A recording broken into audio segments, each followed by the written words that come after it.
kumakanta na yan. Sa auntie ko rin yan, Lala, Nay. aruba dagita. Tumigil na kayo dyan, Nay. Mamaya may makaaway na naman kayo. Kung tayo ang nagre-rent ng video, okay, hindi sila nagagalit. Ure, Ay, pegpapa, nagtayo kan kanta na nakasnari daw na naipit ata boses tayo, madida to pegreklamo. High blood ka na nga sa init ng panahon, no? Mas lalo ka pang ma-high blood dahil sa boses na. Malakas naman ng loob niyang kumanta eh, para naman naipit na pinto yung boses niya. Tigtahan ko nga yan. Nakikiaway na naman kayo Ay, dyan. oo.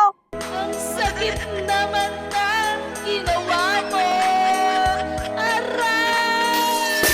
Ayoko na, no? Ay, aray talaga sa tenga yung boses mo, oh.